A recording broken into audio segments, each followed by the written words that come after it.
Hello and welcome to Salina, Utah. I'm just on the outskirts of town here. Right here is the one of the town gun ranges right here, just across the road here. And I'm looking at this small butte outcropping right here. So this spot that I've pulled into here is, I'm really not sure what it is, but I'm assuming that at one time this spot was used for either processing or transporting gypsum that was mined in the nearby area. I don't believe that this gypsum was sourced from here, but maybe it was. It's kind of hard to tell, but this rock is just basically more or less pure gypsum. And this isn't really the intriguing part. What is intriguing is up on this outcropping, going out across and right around the corner there. And I'm gonna see if I can find anything along the way, but it's not too bad of a hike. It's just today's kind of warm and humid, but it's a tolerable day to be outside, and this is a relatively easy hike.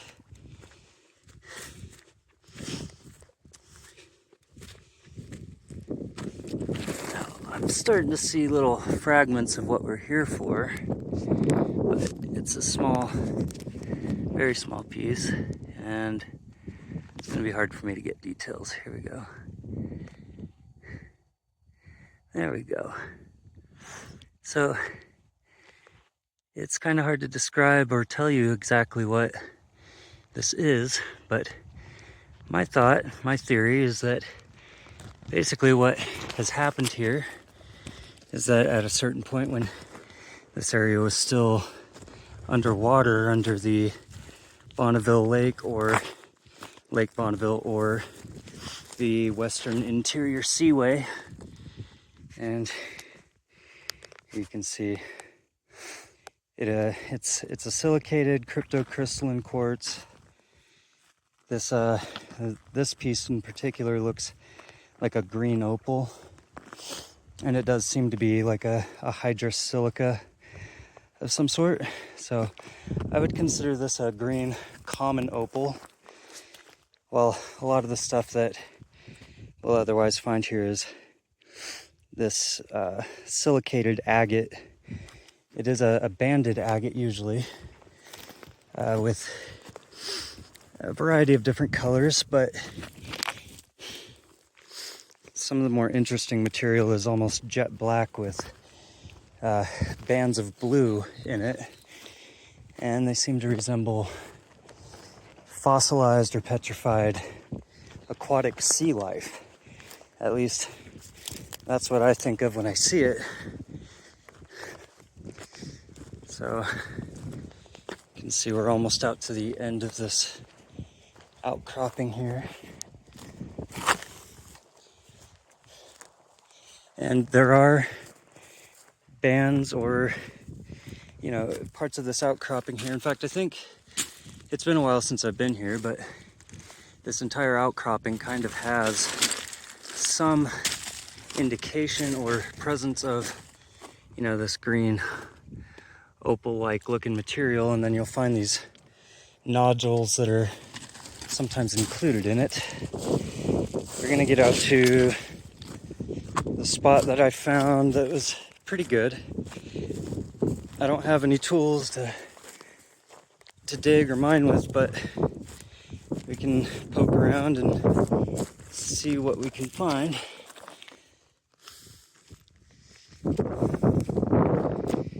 It's not really anything significant. It just looks like little layers of deposited minerals in there. But it's throughout this whole rock, this whole outcropping has this greenish colored mineral deposit throughout the seams of the rock. And in some cases, such as this here, it's almost more like a breccia So broken up and re-solidified or concreted rock, made of a basaltic type rock. So I assume that this was some kind of a magma intrusion of mafic rock, but the outcropping here seems to have potentially captured some of the aquatic life that might have been living in and around this volcanic vent. And I mean, I kind of feel like I'm looking at such a seam or a vent here. And there we go. We have some of this plume / moss agate, which is in this case very botryoidal and has, well, these very odd long botryoidals. It's not like a bubble, it's more like a string that's been kind of silicated over, pseudomorphed. And I don't know if I'm getting much good detail here. I hope that looks all right. But this whole seam right here actually has some of this botryoidal structure throughout it. These are just very thin seams. Here's kind of a nice botryoidal pocket. Let me see if I can find it here. Right there. So these black botryoidals, they're very unique and unusual. And I can kind of make out some of the actual seam agate here. So that black colored material is agate, and the yellow is like the moss inclusions. Well, it's, you know, not particularly moss. Well, it's a moss agate, or in some cases resembles a plume agate.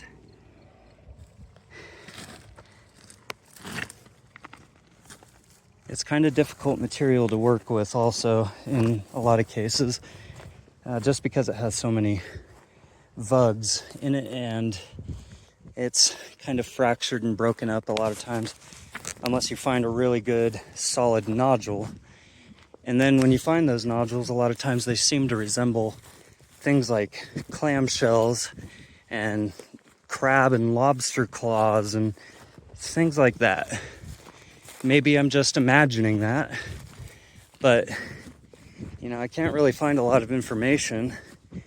But I do know that the public school system has used this area right here as an educational field ground, whatever you want to call that. So they'd bring school students up here to learn geology and dig for rocks.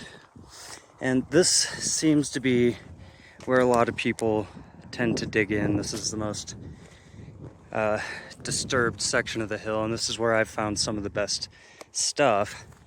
And you can see I'm out on the very edge of this outcropping right here.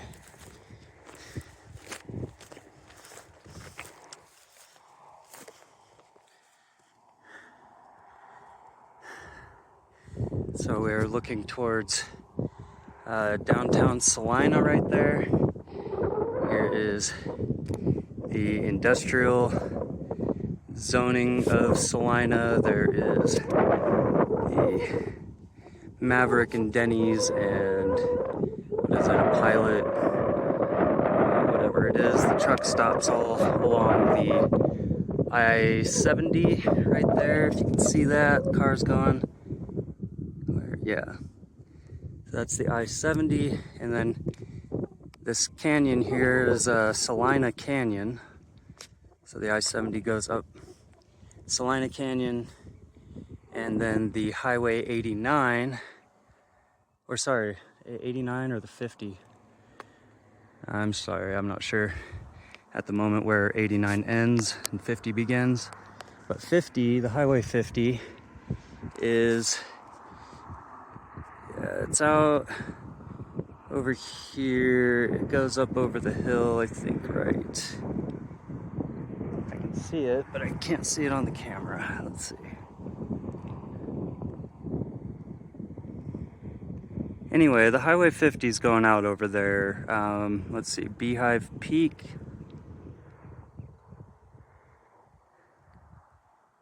Yeah, That's Beehive Peak right there, center screen. And then, let's see, Redmond, the Red Mounds out there in the distance.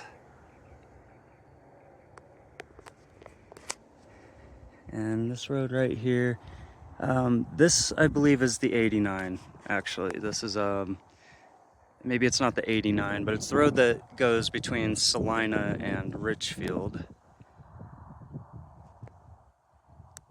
So this road will take you up to Richfield and comes all the way into, right into the heart of Salina. So that should give you a really good idea of where we're at.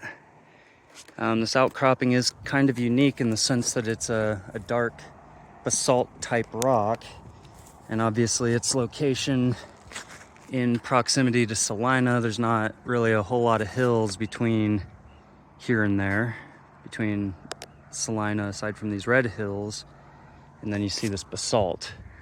Everything else is these red outcroppings. And you can find gypsum and selenite and things like that in the vast majority of these hills around here. Actually, right there behind is that's Carter Peak, and everything surrounding Carter Peak is a massive gypsum mine. So again, as I was indicating that gypsum at the bottom of the road, it's possible or likely that they were storing or processing that gypsum here. Now we're gonna go and check out some of these spots that have been excavated out, and I do assume most of this has been mined artisanally, so with hand tools and, you know, maybe an occasional power tool, but it could have also been an extension of the road perhaps, but nonetheless, this area has been mined out quite a bit. And you know, here we can see some of the traces of this botryoidal material. It's a very thin plate, but there's other pockets here that are lined with that botryoidal black agate. And we can start to see some of the, well, you know, it looks like a nodule popped out right here. And more of these druzy cavities, which are somewhat in the shape of like a seashell, a clamshell or something. Let's see, focus. Yeah. Very beautiful botryoidals. It's, like I say, very difficult to find high quality pieces, but with a little effort, you can definitely get some good and interesting material out of this spot. But I would say that it's been, like I say, very extensively dug out because, you know, the outcropping is kind of limited in size. And it could have been that, you know, these nodules that we're finding are essentially just a very limited zone around a volcanic vent. And that's kind of what I thought I was finding over here. It seemed like I was digging into a vent or a seam that was filled with this silicaceous material. It seemed to be indicating that it might have been like a vent for the hydrothermal solution that was coming out of this outcropping or this vent. But, you know, and this is kind of what I'm talking about here. It's, let me step back here, and you can see it's like a seam goes from like right here and then down to over here. So it's a decent sized seam, and it's got this yellowish material pretty much through this whole thing, with small bits of, you know, botryoidal vug pockets and surfaces that are covered in this small botryoidal formation.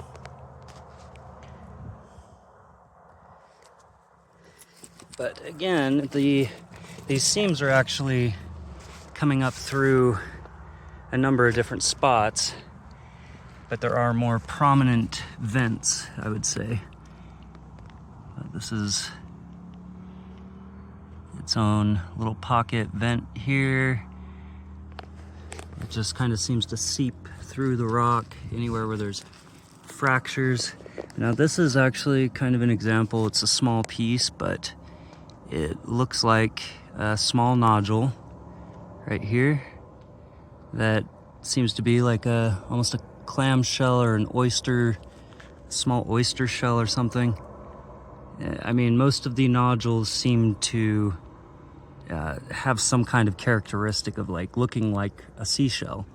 So, you know, maybe I'm wrong, but it kind of makes me think that maybe this outcropping was buried by this basaltic flow where aquatic life was gathering around those vents. And so we might be actually looking at, you know, fossilized pieces of that aquatic life. Here's a very nice botryoidal feature here, but it'd be a very difficult piece to mine out without breaking it. But it's pretty large, pronounced botryoidals. It's just about as, you know, as dark of an agate as I can imagine. And there's more of these pockets all throughout this rock right here. So, I mean, those are really quite unique. And when you find a, you know, I mean, these are semi-translucent, little bits of light passes through it. So it's not like a hematite or anything like that. But then you also see these yellow plumes, or, well, they are kind of like a plume. It's kind of hard to describe, but throughout each of these strings, it's like there's a core of, I'm not really sure what, it almost looks like a hair in the middle of them, kind of thing. So this is a big botryoidal pocket here. It's kind of ugly looking, but that's all botryoidal silica there.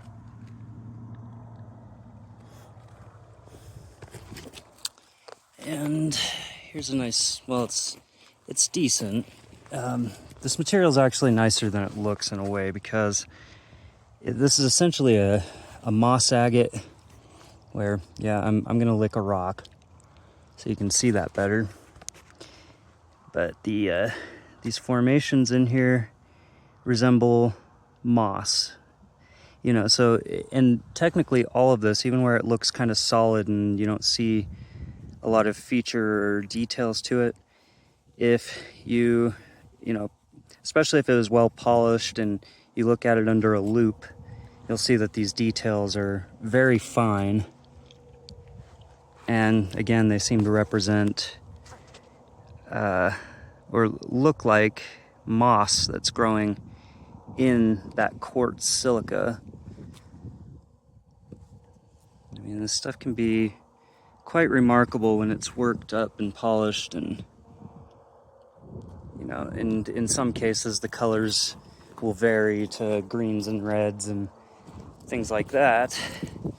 But again, finding a really high quality piece is kind of a challenge. It's not the easiest thing to find, but it is here. Here's an example of this black agate. So it might not be easy to appreciate through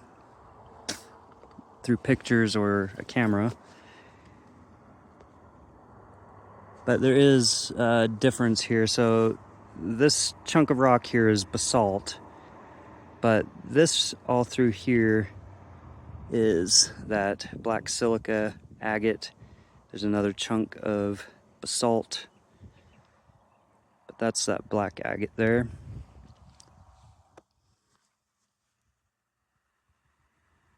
Yeah, I spit on it. Isn't it pretty? And that there is also black agate.